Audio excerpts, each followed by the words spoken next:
Good morning student. पहले video में हम पढ़ चुके हैं कक्षा 7 के हिस्ट्री में अध्याय 1 हजारों वर्षों के दौरान हुए परिवर्तन की पड़ताल में पहले वीडियो में हम पढ़ चुके हैं।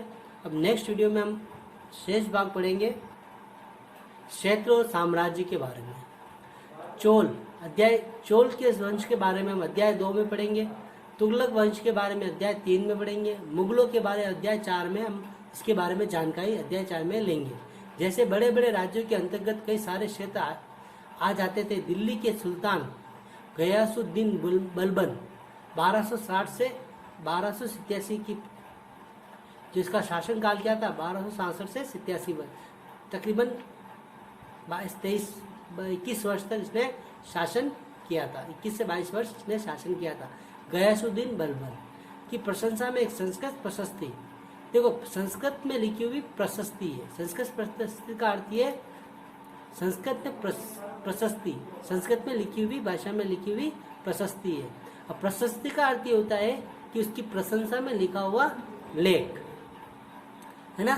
तो गयासुद्दीन बलबन के शासन काल के समय संस्कृत में प्रशस्ति लिखी हुई गयासुद्दीन की बलबन के प्रशंसा में। प्रशस्ति के उदाहरण के लिए अध्याय 2 को देखिए। अब इसमें हम अध्याय 2 में हम देखेंगे प्रशस्तियों में एक ब्यौरे होते हैं जो शब्दशः सत्य नहीं भी हो सकते हैं, लेकिन ये प्रशस्तियाँ हमें बताती है कि शासक खुद को कैसा दर्शाना चाहते थे। मिसाल के लिए शूरवीर, विजय योद्धा के रूप में शासक क्या होता है, अपनी प्रशंसा के लिए, अपने आप को अच्छा दर्शाने के लिए, है ना, इसलिए इसकी निर्माण किया जाता। उसमें अपने आप को शूरवीर, विजय योद्धा के रूप में ये विद्वान ब्राह्मणों द्वारा रची गई थी। ये प्रशस्तियाँ किनके द्वारा रची गई थी? विद्वान ब्राह्मणों द्वारा रची जाती थी, इनके द्वारा लिखी जाती थी, जो अक्सर प्रशासन में मदद करते थे। जो ब्राह्मण थे जो प्रशासनिक कार्य में क्या करते थे, मदद करते थे, इनके द्वारा इनका लिखा जाता था।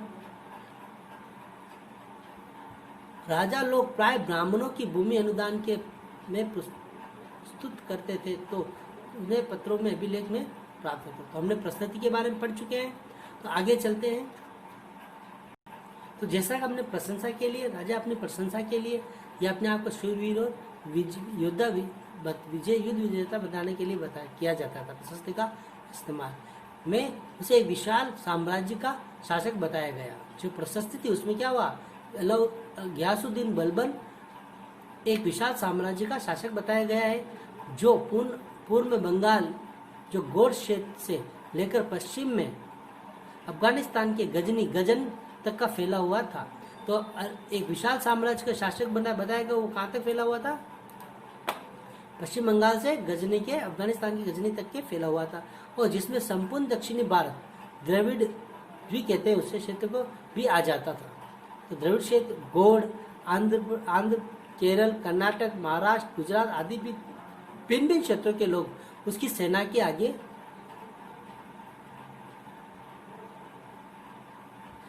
प्लान कर जाते थे। इतिहास का विजय अभियान के इन दावों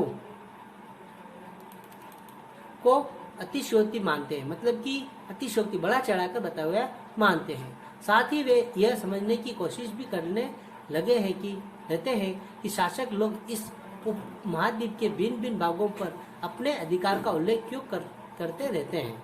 तो इनके बारे में भी यह जानने का प्रयास करते हैं। तो देखिए, जैसे कि गयासुद्दीन बलबन ने अपने आप को भारत पूरे क्षेत्र में, यहाँ से लेके पूरे इस क्षेत्र में क्या हुआ, अपना साम्राज्य बताने का प्रयास किया, है ना।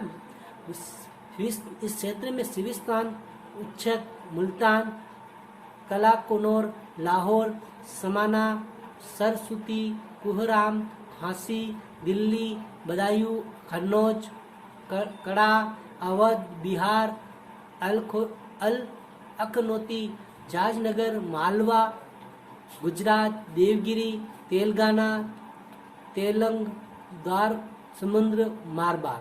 तो देखो, जैसे कि अभी इसमें दर्शाया गया है, इसमें है ना, तो इसमें देखो क्या दर्शाया गया, मारवाड़ यहाँ पे दर्शाया गया है, ठीक है।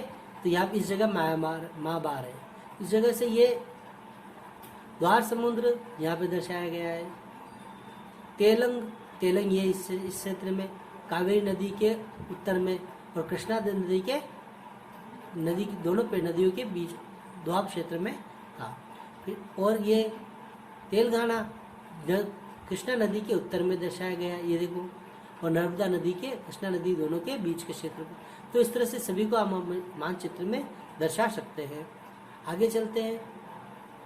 यहाँ भाषा तथा क्षेत्र। सन 1318 में कवि अमीर खुसरो ने इस बात पर गौर किया था कि इस देश के हर क्षेत्र की एक अलग भाषा है। जैसे हमारे आज वर्तमान में भी हम इसका उपयोग करते हैं।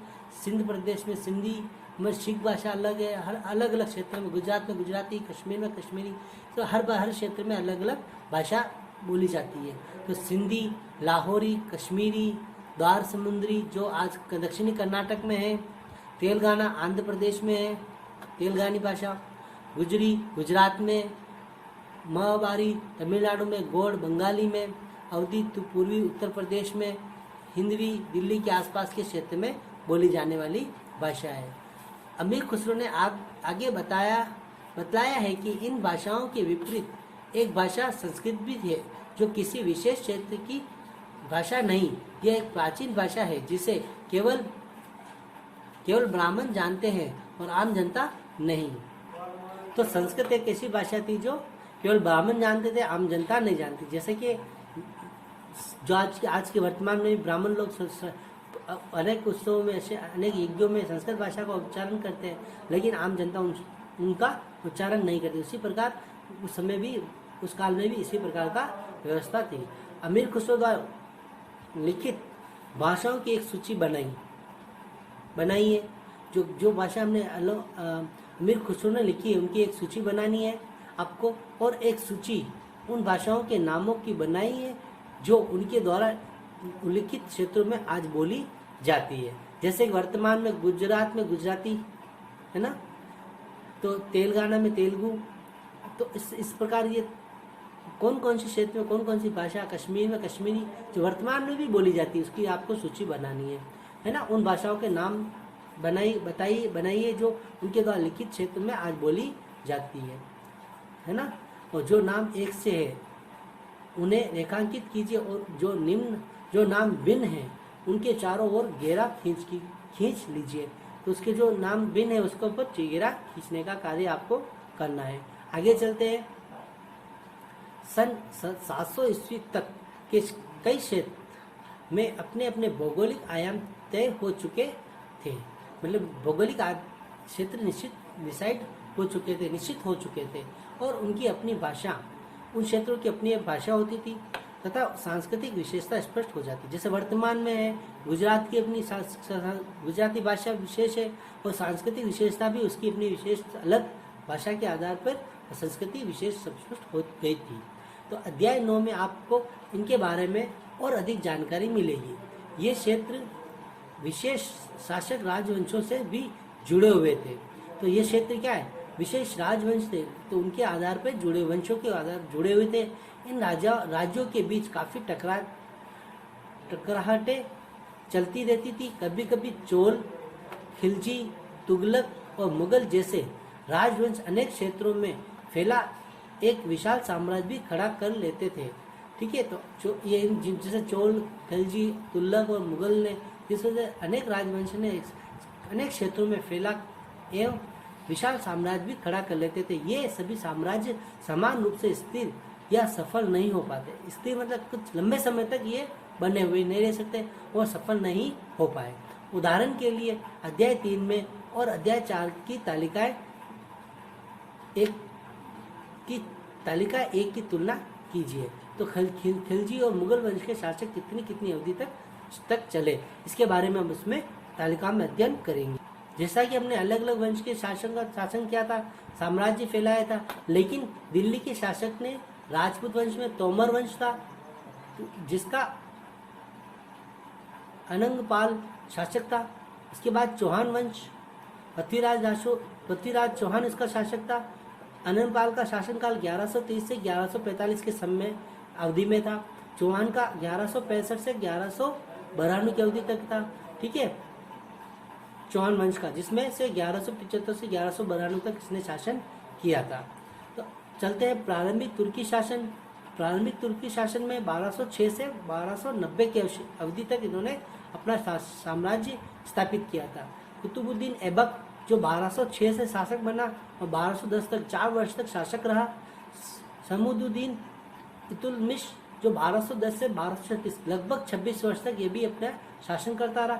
रजिया सुल्ताना जो पहली भारत की शासक सम्राट महिला शासक बनी, वो 1236 से 1240 तक मतलब कि 4 वर्ष तक इसने शासन किया। आगे चलते हैं, गयासुद्दीन बलबन जिनके बारे में हमने पढ़ा था 1260 से 1267 से 1287 तक इन्होंने भी अपना शासन किया है ना। तो उसके बाद खिलजी वंश का शासन आया।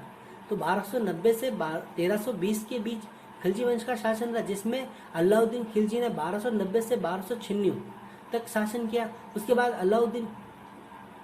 जलालुद्दीन खिलजी के बाद अलाउद्दीन खिलजी 1296 से 1316 तक इसने भी अपना शासन किया था।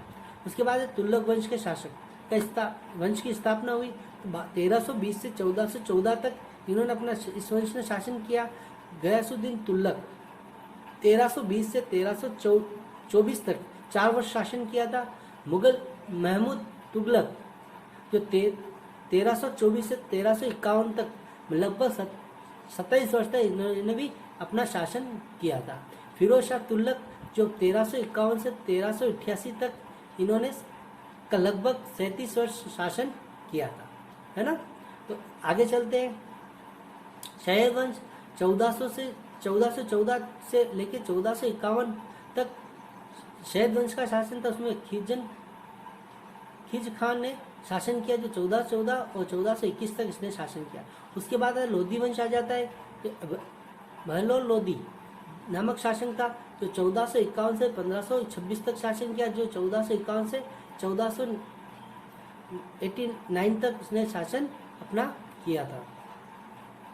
लोधी वंश के बाद मुगल वंश का सम्राट मुगल वंश का स्थापना हुई। भारत में प्रमुख अभियान और घटनाएं, बाबर ने शासन किया 1526 से 1530 के बीच में, ठीक है। उसके बाद उसका पुत्र 1530 से 1540 के काल में, और दूसरी बार उसने 1555 से 1556 की अवधि तक इसने 2 बार शासन अपने किया था।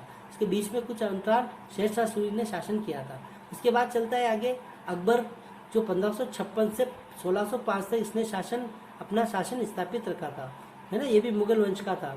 तो उसके बाद 1605 से 1627 तक जहांगीर नामक शासक ने सम्राट ने और शाहजहां ने 1627 से 1658 तक शासन किया था। उसके बाद औरंगजेब 1658 से 1707 तक इसने अपना शासन स्थापित किया था। उसकी मृत्यु के बाद उसकी मुगल साम्राज्य की पतन का प्रारंभ हो चुका था, ठीक है।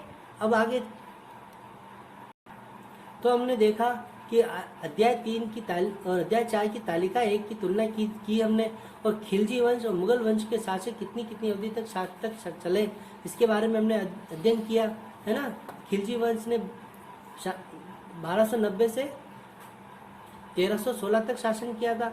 उसी प्रकार मुगल वंश ने लगभग 1526 से लेके लगभग 1707 तक पूरे भारत पर अपना आधिपत्य जमाए रखा था, जो हमने अवधि तक चले इनके बारे में हमने अध्ययन कर चुके हैं, है ना। अब आगे चलते हैं। 18वीं सदी में मुगल वंश पतन के ढलान पर था।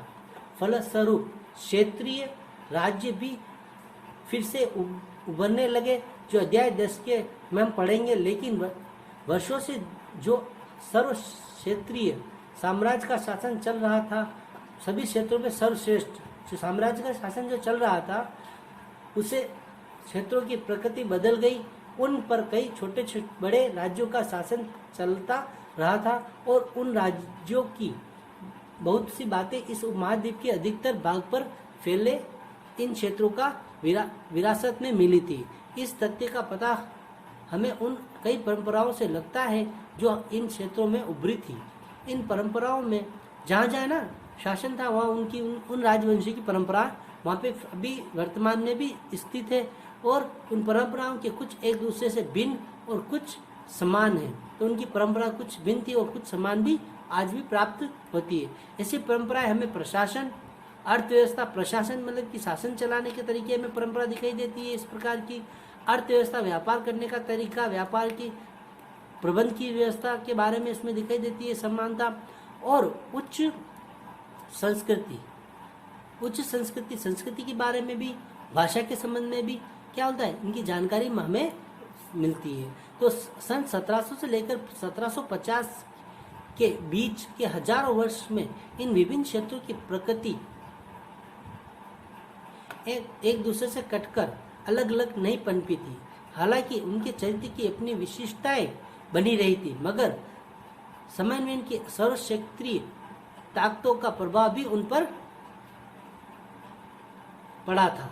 ठीक है, आगे चलते हैं। तो कोई भी क्षेत्र, एक संस्कृति अपने आप में अलग से नहीं थी, वो सभी आपस में ये एक संस्कृति का दूसरी संस्कृति पर उसका प्रभाव पड़ता। तो संस्कृति इसमें आप समझ चुके होंगे ना।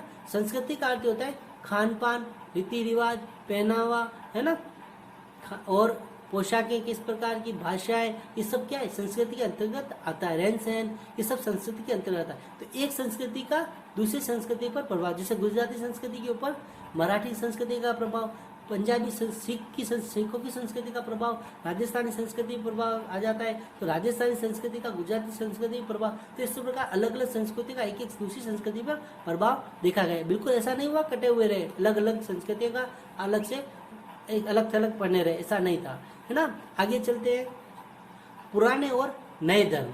देखो यहाँ पे पुराने धर्म और नए धर्म के बारे में इसमें हम जानकारी प्राप्त करते हैं। इतिहास के जिन हजारों वर्षों की पड़ताल हम कर रहे हैं, इनके दौरान धार्मिक परंपरा में कई बड़े परिवर्तन आए। ठीक है, इसमें धार्मिक परंपराओं में बहुत सारे परिवर्तन आए जो इसमें हम समझेंगे। देविक तत्व में लोगों की आस्था कभी बिल्कुल ही व्यक्तिगत स्तर पर होती थी, मतलब कि जो देवी की जो आस्था थी व्यक्तिगत पे होती थी, कोई व्यक्ति विशेष, जैसे राजा अपने किसी देवी देवताओं का, जैसे हर्षवर्धन बौद्ध धर्म को अपना चुका था, लेकिन क्या करती जनता दूसरे धर्म को अपना सकती थी, उस पर कोई अत्याचार नहीं, तो व्यक्तिगत जीवन धर्म आस्था थी उसकी, है ना। मगर आमतौर पर इस आस्था का स्वरूप सामूहिक होता जा रहा था। जो पहले राजा महाराजा ही देवी देवताओं की पूजा में अधिक रुचि लेते थे, लेकिन वर्तमान में ये स्थिति आई है कि इसमें सामूहिक रूप में भी इसकी आस्था का विषय बन चुका था।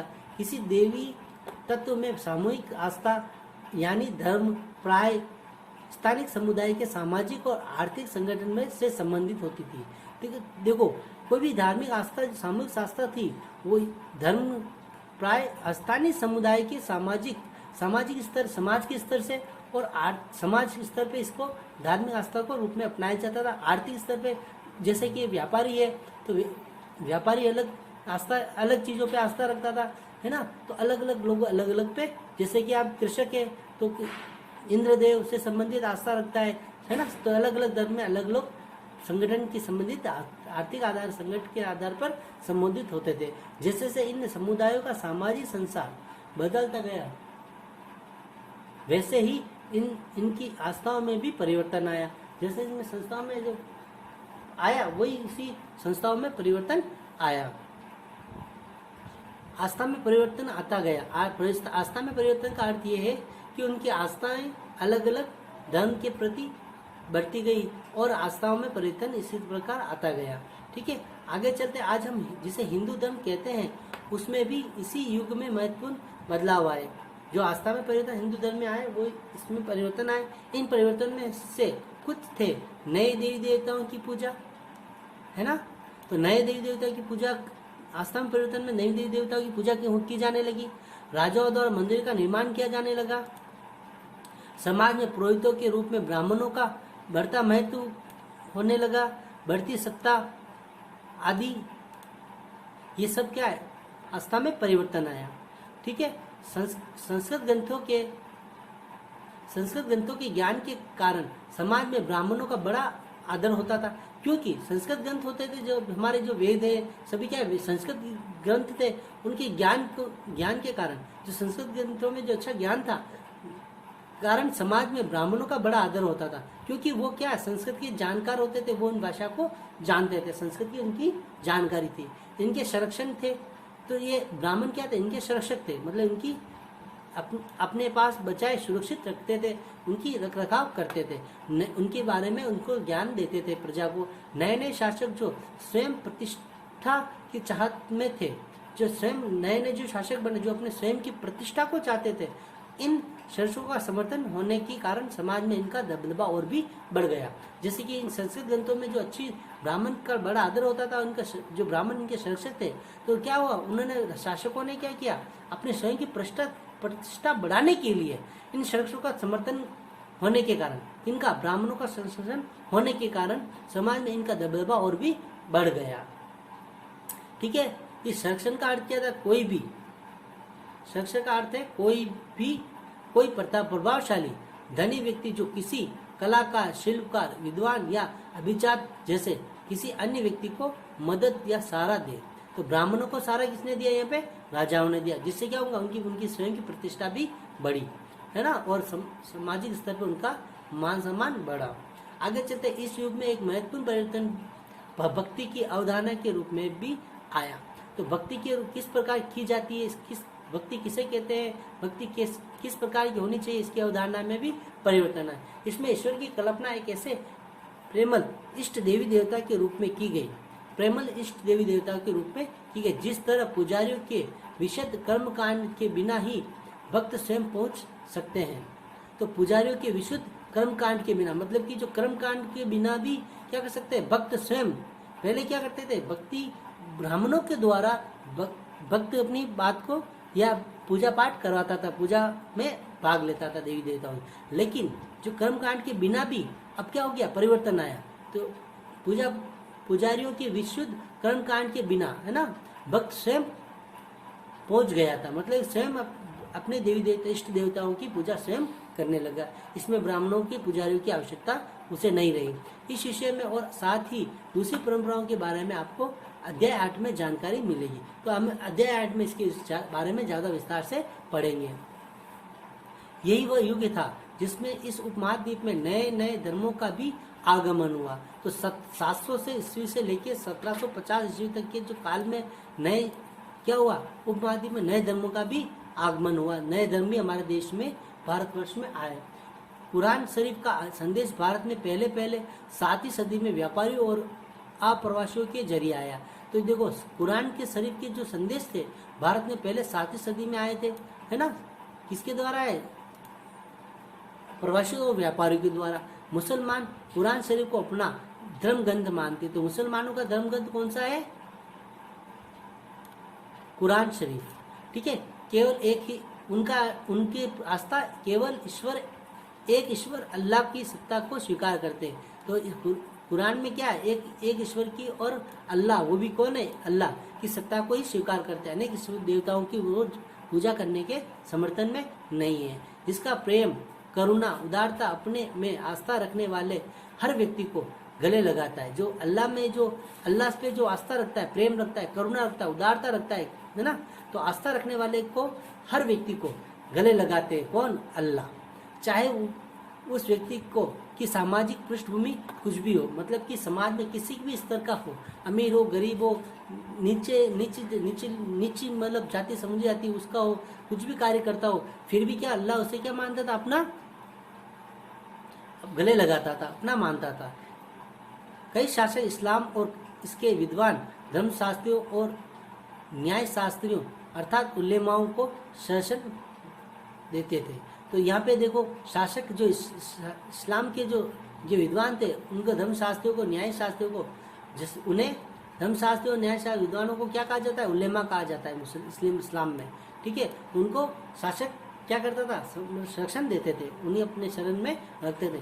हिंदू धर्म की बाती इस्लाम के अनुयायी का अर्थ ये होता है कि उनके जो बताए हुए मार्गों को साथ साथ अपनाते रहना, उनके विश्वास रखना, भी अपने धर्म के अलग अलग तरह से व्याख्या करते थे। ठीक है, जो इस्लाम धर्म के जो अनुयायी थे, जो धर्म की भी अलग अलग तरह की व्याख्या करते थे। कोई संगीत से अपने ईश्वर की भक्ति मानता था, कोई ध्यान, कोई बिना संगीत के भी, है ना, अलग अलग प्रकार से भक्ति करने का मार्ग बताते हैं। मुसलमानों में कुछ शियाई थे, तो जो पैगंबर साहब के दामाद अली को मुसलमानों का विधि सम्मत नेता मानते थे। शिया कौन थे?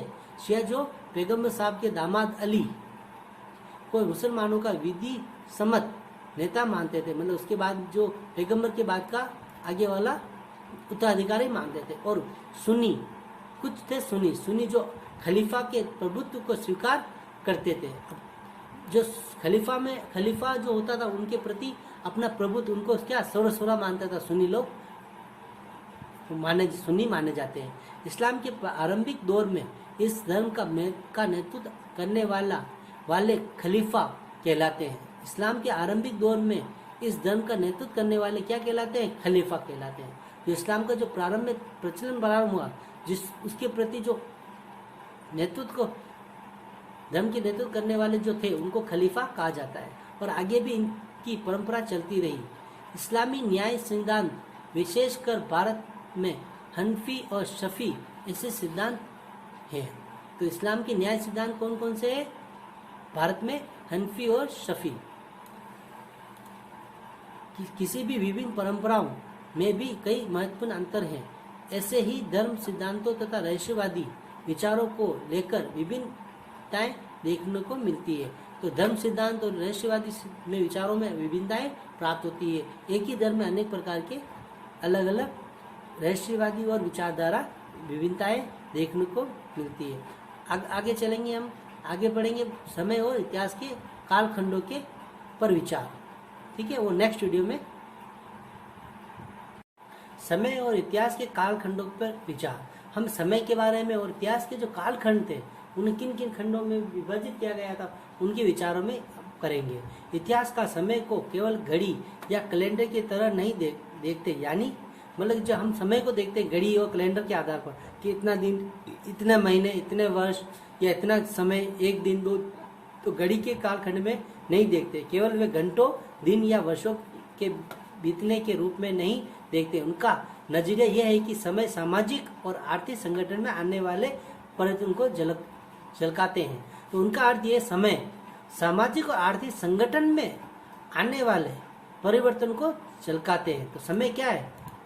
सामाजिक जो परिवर्तन आते हैं, जो आर्थिक गतिविधियों में जो परिवर्तन आते हैं, उनके झलकाता है। समय उनके बारे में उसे मानते हैं। यह दिखलाता है कि विचार और विश्वासों में कितना स्थायित्व रहा, मतलब जो हमारे विचार हैं उन पे हमें कितना यकीन है और उसमें कितने स्थायी बने हुए, उनमें विश्वास कितना है, उनकी कितने स्थायित्व रहे, है ना, उनके बारे में हमें, और उनमें कितना परिवर्तन आया ये है।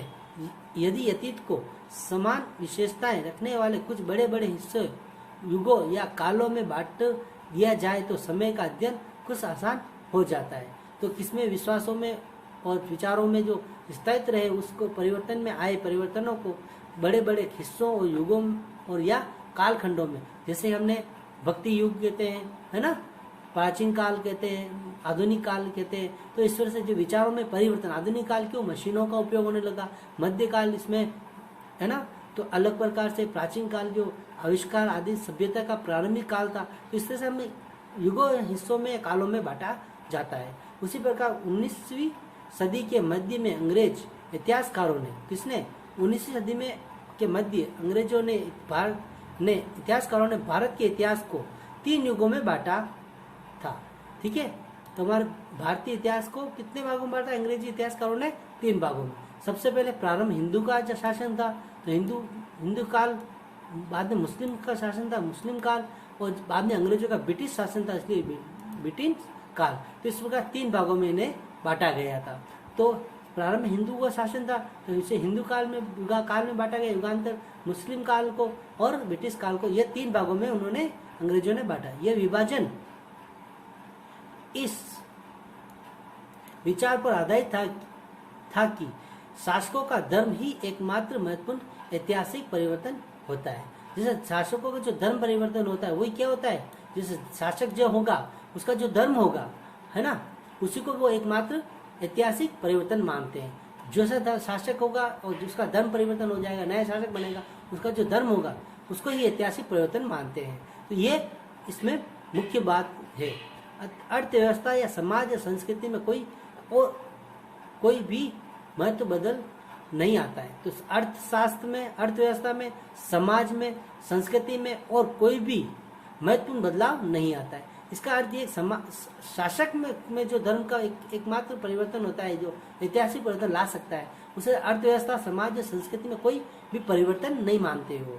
इस दृष्टिकोण से में इस उपमहाद्वीप की अपार विविधता की भी उपेक्षा हो जाती है। तो अंग्रेजों ने जो अनेक विविधता है, जैसे हिंदू का काल माना गया, तो हिंदू काल में अनेक धर्म भी यहाँ पे थे। मुस्लिम काल में भी हिंदू धर्म भी था, अनेक धर्म भी थे, फिर भी उसको महत्व नहीं दिया गया है और उसे उपेक्षा से देखा गया है। इस ब्रिटिश काल में भी हिंदू मुस्लिमों का भी जीवन सामाजिक स्तर था, संस्कृति थी, फिर भी उनके शासक के स्तर के आधार पर दृष्टि में रखते हुए हमारे इनकी उपेक्षा, विविधता को उपेक्षा की गई, क्योंकि उनको महत्व नहीं दिया गया। इसी तरह आगे चलते हुए हम इस काल विभाजन को आज बहुत कम इतिहासकार ही स्वीकार करते, क्योंकि उस समय अनेक सामाजिक धर्म थे। धर्म क्या, राजा के शासक का जो धर्म होता, तो अंग्रेजों का शासन में क्या हिंदू और मुस्लिम धर्म नहीं थे क्या? उनका भी तो विविधता में उपेक्षा की गई थी ना, तो उसका ये सही नहीं माना। तो इस काल में विभाजन को आज बहुत कम इतिहासकार स्वीकार करते हैं। तो अधिकतर इतिहासकार आर्थिक और सामाजिक कारकों के आधार पर ही अतीत के विभिन्न कालखंडों की विशेषता तय करते हैं। तो जो अंग्रेजों ने जो कालखंड विभाजित किया था धर्म के आधार पर, वो सही नहीं है। आज का इतिहासकार क्या करता है, आर्थिक और सामाजिक कारकों के आधार पर ही अतीत के विभिन्न कालखंडों की विशेषताओं को तय करते हैं। तो यहाँ पे शासक के धर्म के आधार पर नहीं, आर्थिक और सामाजिक कारकों के आधार पर जो पहले इनको सही नहीं माना गया अंग्रेजों ने, उनको ही महत्व, कालखंडों को विशेष महत्व करते थे। पिछले साल आपने जो इतिहास पढ़े थे उसमें प्राचीन समाजों के कई प्रकारों का समावेश था, है ना। इतिहास के प्राचीन समाजों के कई प्रकारों का समावेश था ना, जैसे कि कैसे शिकारी संग्राहक, प्रारंभिक दौर में कृषि कर्मी, शहरों और गांवों के निवासी, प्रारंभिक दौर के राज्य और साम्राज्य, ये सब क्या है, समाज के प्राचीन समाजों के प्रकार है जो समावेश है। इस साल आप जो इतिहास पढ़ेंगे उसे प्राय मध्यकालीन इतिहास कहा जाता है। मध्यकालीन इतिहास क्यों कहा जाता है, इसमें हम आगे समझेंगे। इसमें आपको कृषक समाजों के विस्तार, क्षेत्रीय और साम्राज्यिक राज्यों के उदय, कभी कभी तो ग्रामवासियों और वनवासियों की कीमत पर प्रधान धर्मों के रूप में हिंदू धर्म, है ना, प्रधान धर्मों में क्या, विशेष धर्मों में हिंदू धर्म, इस्लाम धर्म के विकास और यूरोप से व्यापारी कंपनियों का आगमन के बारे में और विस्तार की जानकारी मिलेगी। तो यहाँ पे प्राचीन काल में हमें क्या, प्राचीन काल का जो इतिहास है उससे क्या है, प्राचीन उसमें इतिहास में हमें शिकार संग्राहक, प्रारंभिक दौर की कृषि कर्मी किस प्रकार कृषि करते थे, शहर कैसे होते थे, गांव कैसे, निवासी कैसे होते थे, प्रारंभिक दौर में राज्य साम्राज्य किस प्रकार का था, तो उस प्राचीन इतिहास में इसके बारे में जानकारी है। लेकिन मध्यकाल के इतिहास में कृषक के समाज का विस्तार हुआ, क्षेत्रीय और सामाजिक राज्य के उदय हुए, क्षेत्रीय समाज राज्यों और साम्राज्यों का उदय हुआ था। कभी कभी तो ग्रामवासियों और वनवासियों की कीमत पर भी उनके बारे में भी जानकारी दी गई। और प्रधान धर्मों के रूप में हिंदू धर्मों के आधार पर भी दी गई। भक्ति आंदोलन चला था इस मध्यकाल में, इस्लाम धर्म के विकास की भी बात हुई थी इसमें, है ना। यूरोप में व्यापारी कंपनी का आगमन भी हुआ था यूरोप से, तो इसके विषय जानकारी मिलती है मध्यकाल में। ठीक है, आगे चलते हैं। तो इस प्रकार कालखंडों में, प्राचीन कालखंडों में किस सामाजिक स्तर को प्राथमिकता दी गई, मध्यकाल में इतिहास में किस कालखंड के समाज के विस्तार और इनके बारे में विषयों के बारे में महत्व दिया गया। तो आगे चलते हैं। भारत के इतिहास के ये 1000 साल अनेक बदलावों की साक्षी रहे हैं। जो 700 से लेकर 1750 का जो 1000 वर्ष का जो काल है, तो भारत के इतिहास को अनेक बदलावों का साक्षी रहा है। आखिरकार 16वीं और 18वीं शताब्दी अर्थात 1500 से ईस्वी से लेके 17वीं शताब्दी की 8वीं और 11वीं शताब्दियों के से काफी भिन्न है। तो जो शताब्दी है, जो वर्ष है, ये बहुत अलग है। प्राचीन काल में अलग महत्व, सामाजिक और आर्थिक व्यवस्था अलग थी, और 8वीं और 11वीं शताब्दियों की काफी भिन्न है। तो इस पर भिन्नता पाई जाती है। इसलिए हम इस सारे काल को एक ऐतिहासिक इकाई के रूप में देखना समस्याओं से खाली नहीं है। मतलब कि दोनों को एक समान समझना गलत है। फिर भी मध्यकाल की तुलना प्राय आधुनिक काल से की जा सकती है। जो मध्यकाल में जो जो व्यवस्था थी उसकी आधुनिक काल में जो परिवर्तन आए उसकी उनके बीच में तुलना की जा सकती है। आधुनिकता के साथ भौतिक उन्नति और बौद्धिक प्रगति का प्रभाव जुड़ा हुआ है। तो आधुनिकता के साथ किसका? भौतिक उन्नति हुई, मशीनों का, अच्छे अच्छे नए नए उपकरणों का बारे में, और बौद्धिक उन्नति, बौद्धिक विचारों में भी बहुत परिवर्तन आया है। इससे आशय ये निकला है कि मध्यकाल रूढ़िवादी था। मध्यकाल क्या था? रूढ़िवादी था, और उनके दौरान कोई परिवर्तन हुआ ही नहीं। लेकिन हम आज जानते हैं कि ऐसा नहीं था, क्योंकि मध्यकाल में भी क्या हुआ? रूढ़िवादी नहीं था, उसमें भी क्या कुछ न कुछ परिवर्तन आए। उस परिवर्तन के कारण ही आधुनिक काल में भौतिक उन्नति हुई और बौद्धिक प्रगति का प्रभाव आया मध्यकाल के प्रभाव से। ठीक है, आगे चलते। इन हजारों वर्ष के दौरान इन उपमहाद्वीप के समाजों में प्राय परिवर्तन आते रहे। ठीक है, परिवर्तन हजारों वर्षों में आते रहे, और कई क्षेत्रों की अर्थव्यवस्था तो इतनी समृद्ध हो गई, इतनी विकासशील हो गई कि उसने यूरोप की व्यापारियों कंपनियों को भी आकर्षित किया। ठीक है, इन व्यापारी कंपनियां थी जो उनको भी इतना आकर्षित करना आरंभ कर दिया। इस पुस्तक को पढ़ते समय आप परिवर्तन के चिन्हों तथा यहाँ सक्रिय ऐतिहासिक प्रक्रिया पर ध्यान देते चले, और जब भी संभव हो इस पुस्तक में आप जो पढ़ रहे हैं उसकी तुलना आप पिछले वर्ष पढ़ी हुई बातों को से करने की कोशिश करें। जैसे आपने पिछले वर्ष जो क्लास में पढ़ा था 36 की हिस्ट्री में, उसके बारे में, और इसको जोड़ के ही पढ़ना कोशिश करें। जहाँ भी संभव हो यह देखने की कहाँ बदलाव हुआ, या देखें कि क्या बदलाव हुआ उसमें, उस काल में और इस काल में, और कहाँ नहीं हुआ, इसको भी आपको समझना है। आज अपने आसपास की दुनिया पर नजर डालकर भी यह देखें कि और भी क्या बदलाव है या वैसा ही रहा है। मतलब कि आज भी वैसा बदलाव हो रहा है या वैसा ही जो पहले काल था वैसा ही अभी दे रहा है, ऐसे आपको जानना है। ठीक है, आपको ही पता लगाना है। आगे चलते, फिर याद करें, मतलब कि हमें याद करना है और अभ्यास प्रश्न इस कॉपी में आपको करने। तो मैंने बीजक जो शब्द है इनको आपको अर्थ प्राप्त कर का पता लगाना, अर्थ को लिखना है। पांडुलिपि किसे कहते हैं, जाति किसे कहते हैं, क्षेत्र और काल विभाजन क्या है, इससे का अर्थ बताना है आपको। अतीत में विदेशी किससे माना जाता था, प्राचीन काल में जो अतीत में जो समय था उसमें विदेशी किसे माना जाता है वो आपको लिखना है। नीचे उल्लेखित बातें सही और गलत है उनके निशान लगाना है। सन 700 के बाद के काल के संबंध में अभिलेख नहीं मिलते, सही है गलत आपको निशान लगाना। इस काल के दौरान मराठों ने अपने राजनीतिक महत्व की स्थापना की, इसके बारे में लिखना है। कृषि केंद्रित बस्तियों के विस्तार के साथ कभी कभी वनवासी अपनी जमीन से उखाड़ बाहर कर दिए जाते थे, इसके बारे में आपको सही है गलत लिखना है। सुल्तान गयासुद्दीन बलबन असम, मणिपुर और कश्मीर का शासक था, ये सही है गलत है, इसको आपको निशान लगाना है। आगे चलते हैं।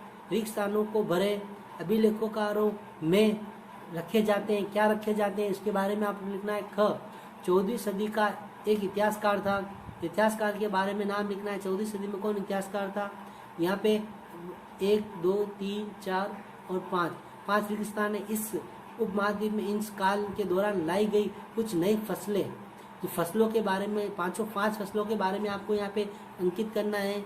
इसका अगला है इस काल, चौथा, इस काल में हुए कुछ प्रौद्योगिकी परिवर्तन की तालिका दें। तो प्रौद्योगिकी परिवर्तन जो हुए इनकी तालिका बनानी है आपको, है ना, कौन कौन से परिवर्तन आए हैं। अगला है इस काल के दौरान कुछ मुख्य धार्मिक परिवर्तनों की जानकारी दे। धार्मिक परिवर्तन क्या है उसकी भी आपको इसमें जानकारी देना है। आगे चलते हैं। पिछली कई शताब्दियों में हिंदुस्तान शब्द का अर्थ कैसे बदला, इसके बारे में आपको बताना है। 7वां जातियों के मामले कैसे नियंत्रित किए जाते थे, इसको आप समझना है। क्षेत्रीय समाजों से आप क्या समझते हैं, इसके बारे में आपको बताना है। आगे चले। पांडुलिपियों के उपयोग में इतिहासकारों के सामने कौन कौन सी समस्या आती थी, इसको आपको लिखना है। समस्या कौन कौन सी थी, इतिहासकार अतीत के कालों या युगों में कैसे विभाजन करते हैं, क्या इस कार्य में उनके सामने कोई कठिनाई आती थी, तो इसके बारे में आपको अभ्यास प्रश्नों को आपको करना है। ठीक है, तो आपका ये फर्स्ट चैप्टर 7th क्लास का इतिहास का समाप्त हुआ है। Thank you. Thank you.